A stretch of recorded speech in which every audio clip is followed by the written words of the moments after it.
Bonsoir à tous, bienvenue dans 85 chrono, l'agenda. On se retrouve comme tous les jeudis soirs pour parler des événements sportifs à venir. Avec ce soir à mes côtés Nathalie Ségura, bonsoir. Bonsoir Aurélien. Et on a mis le pull de Noël puisqu'on va parler ce soir des courses du Père Noël qui vont avoir lieu ce week-end du côté des Herbiers, 29e édition. Et pour nous en parler, le président de l'ABV, l'Athlé Bocage Vendée, qui organise ces courses du Père Noël, Bertrand Gabillot. Bonsoir Bertrand. Bonsoir. Il va y avoir beaucoup de monde autour des herbiers sur les chemins du Bocage avec environ 1800 coureurs prévus sur 17 courses dont un ultra-trail à la haute du Père Noël, 133 km. On en parle dans quelques instants, mais avant ça, on va revenir sur l'actualité assez riche cette semaine au niveau du sport en Vendée, avec tout d'abord du basket et l'Eurocup Women. On en est au play-off. Les matchs allés avaient lieu ce mercredi soir et l'équipe de La Roche-sur-Yon qui a considérablement réduit ses chances de qualification pour la suite de la compétition. Ce mercredi soir sur le parquet du Nika Syktyvkar en Russie, le RVBC a sombré en s'inclinant très lourdement 103-74. Les Lyonnaises menaient 29-16 à l'issue du premier quart-temps, puis 57-35 à la mi-temps. L'écart est encore plus grand après 30 minutes de jeu, 80-48. Les Vendéennes stoppent l'hémorragie dans le quatrième quart-temps, mais elles accusent tout de même 29 points de retard avant le match retour qui aura lieu mercredi prochain à domicile à la Halle des Sports des Oudéry. Un déplacement en Russie qui a été marqué par de multiples péripéties, retards, bagages perdus, avions bloqués par la neige. Il aura fallu 22 heures au groupe lyonnais pour arriver sur place. Le RVBC qui est en tout cas condamné à l'exploit pour se qualifier mercredi prochain. Mais en attendant, retour à la Ligue féminine samedi soir avec un déplacement à Landerneau. Et puis en handball, une info très surprenante du côté du Pouzauges Vendée Handball, puisque l'emblématique entraîneur et directeur sportif du PVHB, Jean-René Ragon, démissionne. Il l'a annoncé dimanche dernier aux joueurs à l'issue du match contre le HBC Nantes. Jean-René Ragon qui entraînait l'équipe pouzaugeaise depuis 15 saisons. Il va se lancer dans un nouveau projet qu'il n'a pas encore dévoilé. Pour le remplacer, le club a choisi une solution interne avec Thomas Brémaud, ancien joueur pouzaugeais et coach de l'équipe 2. Le PVHB qui est 11e et avant-dernier de son groupe en National 1 et qui reprendra le championnat le 6 février. Changement de coach également du côté du Vendée Chaland Basket. Antoine Michon a été suspendu de ses fonctions d'entraîneur. Il reste au club avec d'autres fonctions. Il est remplacé par Joachim Duté qui entraînait l'équipe de Bordeaux jusqu'au mois d'octobre. Le VCB qui est actuellement 12e de National 1 avec 4 victoires pour 11 défaites et qui reste sur 3 défaites de rang. Le Vendée Chaland Basket qui se déplace à Rennes ce vendredi soir. Voilà pour l'actu sportive. Il y en aura un petit peu d'autres dans quelques instants, mais on va s'intéresser à ces fameuses courses du Père Noël avec vous Bertrand Gabillot et avec vous Nathalie. Je le disais, 17 courses au programme ce week-end. 17 courses, c'est énorme. Hein. Donc il y a 4 trails, 2 marches nordiques, 2 courses enfants, 2 courses handicap, sport adapté, 3 courses pour les jeunes, 2 cross-courts, un cross-long et un relais mixte. Voilà, on a fait le tour. C'est un tout. Gros week-end. Ça représente combien d'athlètes ? Ça devrait représenter ce week-end environ 1800 athlètes, 1800, oui, environ. Alors pour s'inscrire, c'est complet. C'est complet, c'est complet. Les courses du matin sont complètes. Et puis les crosses, on verra dimanche suivant les demandes. D'accord, donc les crosses, on peut venir dimanche. On peut venir dimanche et s'inscrire sur place. Les courses ne sont pas limitées aujourd'hui. D'accord. Donc ça commence dès samedi soir à 20h, centre-ville des Herbiers, avec le grand départ de la Hotte. Voilà, le fil rouge du week-end, la Hotte du Père Noël, qui part à 20h pour 133 km et 2400 mètres de dénivelé positif. On est bien en Vendée. Oui, parce que c'est un des seuls trails de la sorte dans la région. Ah oui, absolument. Et j'imagine déjà votre joie et la joie de toute l'équipe organisatrice de retrouver l'organisation de cette Hotte et de ces courses, puisqu'on le rappelle, comme beaucoup d'événements, en 2020, ça avait été annulé. En 2020, on avait été contraint d'annuler à un mois de l'épreuve, puisque les athlètes ne pouvaient plus s'entraîner. Et puis bon, les conditions ont fait qu'on a vraiment annulé. Et cette année, tout le monde est content de repartir. Alors repartir pour une nouvelle édition, puisque 2019, malgré qu'on ait énormément souffert, c'était plutôt un succès. Et puis cette année, on repart dans des conditions matérielles quand même beaucoup plus favorables. Donc tout le monde était vraiment très très positif. Ouais, donc là, c'est plus au parc de Massabielle, tout est au parc équestre. Voilà, oui, c'est important de préciser. C'est un gros changement, ça. Personne ne va au parc du Landreau, il n'y aura personne dimanche. C'est bien au parc équestre. C'est quand même la grosse nouveauté cette année, ça. Voilà. C'est le parc équestre. Alors le parc équestre est un bâtiment de 6000 m². On va faire les arrivées des trails à l'intérieur. Et puis on a dessiné un nouveau circuit de cross à l'extérieur qui n'aura pas de bosse comme au Landreau, mais qui est largement aussi difficile. Ce sera un cross qui sera assez usant. D'accord, les crosses, on peut dire que c'est un peu les pré-départementaux.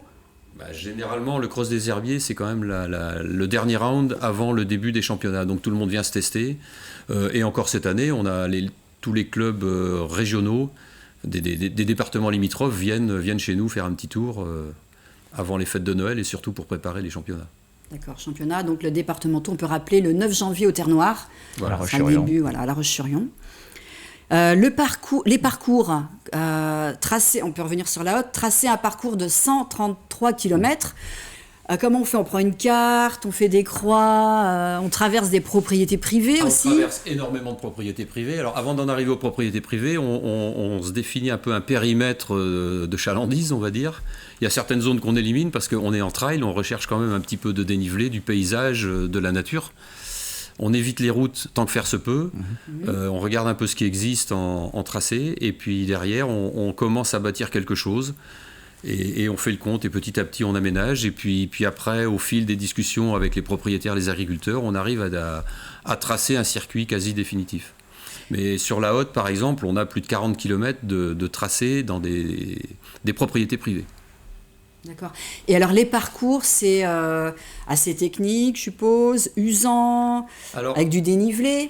C'est usant. Disons que la première partie de la course, les 50 premiers kilomètres, on va dire que c'est relativement peu vallonné, puisque sur 50 km, les coureurs vont faire environ 500-600 mètres de dénivelé. Donc là, il y aura plutôt tendance à... Certains auront certainement tendance à partir un petit peu trop vite. Oui. Et le dénivelé arrive à partir du 65e kilomètre à Saint-Marc-la-Réorte. On va dans le bois des Jarries, on remonte sur le Puy du Fou, on va sur Malièvre et on termine par les Alouettes et toutes les côtes derrière les Alouettes. Donc là, on encaisse vraiment beaucoup de dénivelé et c'est là que souvent se fait la différence. Et donc la course de la Haute du Père Noël, on obtient des points ITRA. Oui, alors la course est qualifiante 5 points ITRA. Alors, peut-être rappeler ce que sont les points ITRA. Alors, les points ITRA, en fait, c'est une évaluation de la course où on fait la somme de la distance parcourue plus le centième du dénivelé. Nous concernant 133 km, plus 2400 mètres, plus 24. On est donc à 157 km effort. Et la classification ITRA, alors j'ai plus tous les chiffres en tête, mais on bascule à 5 points à partir de 155 km effort. D'accord. Et ce que l'on souhaite à l'avenir, c'est rester dans le domaine des 5 points. Donc, des points qui permettent ensuite d'être qualifiés à l'UTMB, à certaines courses, la diagonale par exemple, je sais plus, des courses aux États-Unis. Alors la particularité cette année, puisque l'UTMB a complètement modifié son système de qualification, la Haute du Père Noël, c'est la toute dernière course en France et même peut-être en Europe, donnant 5 points qualificatifs pour l'UTMB. À compter du 1er janvier, il faudra passer par des étapes de qualification. D'accord. Donc l'UTMB, pour ceux qui ne connaissent pas, Ultra Trail du Mont Blanc, course mythique bien sûr. Et donc, cette Ultra Trail, cette Haute du Père Noël des Herbiers qui permet donc d'obtenir des points pour se qualifier pour l'UTMB. On reparle des courses du Père Noël dans quelques instants. On revient sur le reste de l'actualité avec notamment du football puisque la 49e édition du Mondial Football de Montaigu a été présentée ce mercredi soir. Un tournoi qui devrait retrouver sa configuration habituelle en 2022 après une annulation en 2020, une organisation un petit peu différente, un petit peu allégée au mois d'août dernier. Il y aura donc 8 équipes nationales masculines qui joueront du 12 au 18 avril. Les tirages au sort ont été effectués. Dans la première poule, on trouvera la France, la Belgique, le Portugal et le Mexique. Et puis dans la poule 2, l'Angleterre, les Pays-Bas, le Japon et le Brésil. Il y aura également un tournoi féminin avec 4 équipes nationales qui joueront du 13 au 17 avril. On verra la France, les Pays-Bas, l'Espagne et la Norvège. Et puis le tournoi des clubs avec 8 clubs masculins, Bordeaux, Nantes, Rennes, Marseille, Saint-Étienne, Toulouse, Lens et la sélection de Vendée. On va écouter le président du Mondial Football de Montaigu, c'est Michel Allemand au micro de Grégoire de Châtillon. On est à la 49e. Bon, je veux pas dire que ce sera une pause, mais c'est dans la continuité des autres tournois. Mais nous, notre objectif, effectivement, c'est le 50e anniversaire de 2023. Donc là, on a quand même réussi à réunir un plateau intéressant au niveau des équipes et surtout relancer pour nos bénévoles, nos partenaires, qu'on se retrouve enfin tous ensemble, on l'espère. Je pense qu'il y a eu une motivation supplémentaire après l'arrêt de 2020. En août 2021, c'était un peu compliqué parce qu'il y avait les vacances des gens qui étaient absents. Mais là, on sent l'envie des gens de reparticiper, de revenir avec nous et de redonner un coup de main. Et quelques images de voile, c'était mardi dernier au Sables d'Olonne, la fin du convoyage retour du bateau Initiative Cœur avec Samantha Davis et Nicolas Luneven, 5e de la dernière Transat Jacques Vabre, mais aussi Arnaud Boissière qui était à bord pour cette Transat retour, car c'est lui qui récupère ce bateau de 2010 équipé de foil. Et pendant 10 jours, Sam Davis a pu passer le témoin au skipper Sablette, puis dire au revoir à son bateau. Sam Davis qui, elle, va pouvoir bénéficier d'un bateau tout neuf pour le prochain Vendée Globe.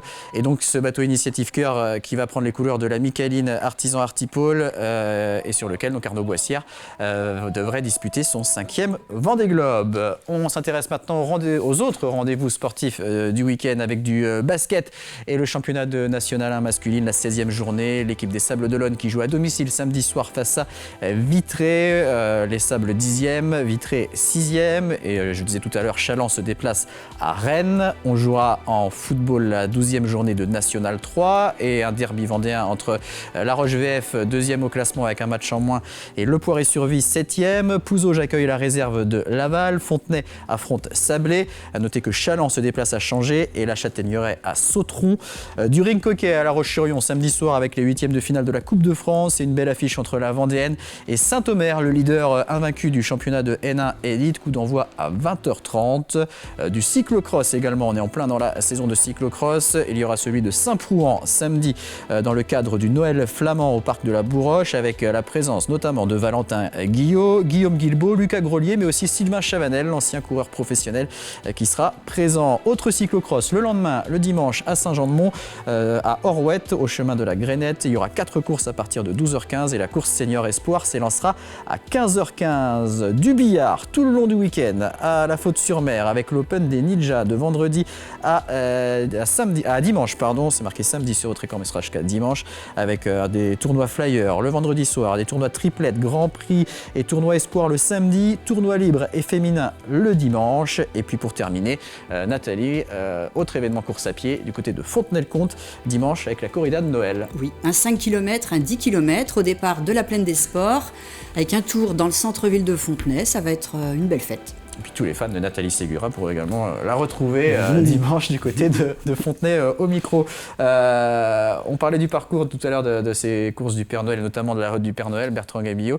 Pour le public, si le public souhaite suivre un peu les coureurs sur place ou en restant chez eux, comment ça peut se passer? Est-ce qu'il y a des endroits où se positionner particulièrement? Il y a deux possibilités, soit rester chez soi et puis suivre les courses en live, puisqu'on va diffuser les arrivées des trails. Donc sur votre site? Sur notre site, sur une page du site. D'accord. Et suivre la progression des coureurs de la Haute sur toute la journée jusqu'au dernier vers 21h dimanche soir. Et on voit également une adresse à l'écran pour suivre les coureurs. Voilà, c'est par cette adresse on peut suivre les coureurs, on peut voir la liste des engagés, on voit les résultats, plus le live des arrivées au parc équestre. Très bien. Et puis pour ceux qui veulent se déplacer, eh bien, il faut venir au parc équestre et puis éventuellement se déplacer sur les différents points. Oui, et à noter un super boulot de l'organisation. Ils ont fait un roadbook extraordinaire. Exactement. Et à l'intérieur, donc, on peut retrouver tous les points stratégiques ou voir les athlètes, enfin tous. On peut tous les voir, il faut passer du temps. Voilà, on peut y passer du temps, mais on peut faire un choix aussi. Il y a le passage près du pont de Malièvre, l'entrée du bois des Jarries, le mont des Alouettes, voilà. Le bourg de Mouchamp, tout est expliqué, tout est, voilà, un super roadbook. Même si on ne court pas, on peut aller le regarder, oui. et ça donne envie de courir. Bravo pour... Merci, je transmettrai. Oui. Et est-ce qu'on peut parler du coup des favoris engagés sur la Haute? Il y a quand même quelques pointures, oui, des favoris engagés. Le premier, c'est Julien Cugnot. Oui. Évidemment, c'est quand même lui qui a la meilleure cote ITRA aujourd'hui. Il y a également Vincent Hérault, qui est un Nantais. Et puis derrière, on aura Nicolas Tabarot, qui était deuxième quand même en 2019 et qui aura, à mon avis, à cœur de défendre sa place ou de faire mieux. Et puis il y a un certain David Menanteau, Louis Saurin. Et Louis Saurin qui est arrivé, l'arrivée de dernière minute. Il y aurait d'aventure Pays de Vie. Ça nous promet un bon petit peloton. En 2019, du côté des messieurs, c'est Quentin Debar qui l'avait emporté. On ne le retrouve pas sur la liste Non, on ne le retrouve pas sur la liste, malheureusement. Alors Quentin souhaitait faire la Haute cette année, la refaire. Et puis ayant participé à la Diagonale des Fous il y a quelques mois, son entraîneur lui a conseillé de réduire la distance. Donc il est engagé sur le 24, mais il sera présent à nos côtés à 20h samedi soir pour le départ. Et il y a des barrières horaires hein, sur la Oui, haute. oui, il y a des barrières horaires sur la haute et la barrière horaire est calculée à 5,4 km/h. Donc les derniers coureurs courront aux alentours de 5,4 pour arriver à une fin de course en 25 heures, à 21 heures le dimanche soir. Donc on attend le premier arrivé vers quelle heure dimanche Disons matin? on attend probablement l'un des 6 que l'on vient de citer. Là, on est prêt à l'attendre dès 8 heures. Donc environ 12 heures de course. Ouais, voilà, Quentin Daubard a mis 12h47 il y a 2 ans. Je pense que ça. Alors c'est plus long cette année, mais on a quand même de bien meilleures conditions. Le terrain est beaucoup plus praticable. Il n'y a pas de boue, il y a des passages humides, mais il n'y a pas de boue. Les terrains portent bien. Je pense que ça va vraiment courir cette année. Et, oui, aux alentours de 8 heures, ça fera 12 heures, 12h30 de course. Ça me paraît largement accessible. En parallèle, il y a 2 parcours de marche nordique. Oui. Et donc, il y a depuis cette année un challenge de marche nordique en Vendée, avec plusieurs étapes. Oui. Ça a commencé au Foulet-Bourgadine. Et là, ça doit être l'avant-dernière étape. Bon, Je enfin crois voilà. Il y a une épreuve chronométrée de Mais c'est marche une nordique épreuve de chronométrée, 16 oui, km. on a des juges sur le 16 km. Et là aussi, j'ai vu, ça marchait vraiment très bien. Il y a beaucoup d'inscrits. Il y a beaucoup d'inscrits, oui, on est à 70 inscrits sur cette épreuve, donc c'est quand même un beau succès. On les fait passer dans des coins assez beaux, quoi. Enfin, on les a fait profiter du paysage des herbiers, et je pense que c'est ce qu'apprécient autant les marcheurs nordiques que les trailers. Et donc l'origine de la course, de la Haute, elles ont des jolis noms, hein, la surprise du Père Noël, la magique, la polaire, la cadeau. À la base, c'est les crosses organisées par la BV depuis 29 ans. Enfin, ça va être la 29e année. 29e édition. Et en 2019, vous avez greffé toutes les courses qu'on vient de citer. Disons qu'on a créé les crosses. Enfin, les crosses existent depuis 29 ans. Ça a toujours été le cross du Landreau, le cross des herbiers. Et puis on a rajouté quelques trails parce que, comme vous le savez, le cross est toujours une épreuve accessible à tous, gratuite. Mais il faut bien arriver à la financer. Donc on a ajouté petit à petit quelques trails. Et puis les trails ont bien marché, on a augmenté. Et aujourd'hui, on arrive à avoir des trails très importants. Mais l'essence des courses du Père Noël, c'est quand même le cross. Et ça restera le cross. Un mot pour terminer sur les bénévoles, puisque donc là, on a toute une organisation des jours avant. Sur le week-end, ça démarre la première course à 20h et vous le dites jusqu'au dimanche soir. Il faut beaucoup de bénévoles pour ça et vous avez réussi à en trouver beaucoup. Et on a réussi à les mobiliser. Oui. Les bénévoles ont répondu présents, mais très tôt, on a commencé à faire appel début septembre. Et très très rapidement, les gens se sont inscrits, se sont manifestés. Et aujourd'hui, on a des équipes complètes. On a des gros points de ravitaillement qui vont tourner toute la nuit. Et on n'a aucune inquiétude. Les équipes sont importantes. On a des gens qui sont en intervention. On va avoir des commissaires sur les routes. Enfin, vraiment, on a du monde partout. Et les gens sont heureux de participer à la fête. 300 bénévoles à mobiliser sur ces courses du Père Noël.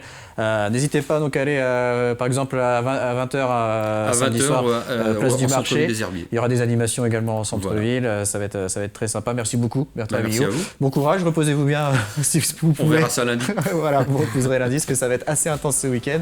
Merci Nathalie. Merci beaucoup. À bientôt. Joyeux Noël. Et joyeux Noël, puisqu'on va certainement pas se revoir. Bonne fête également.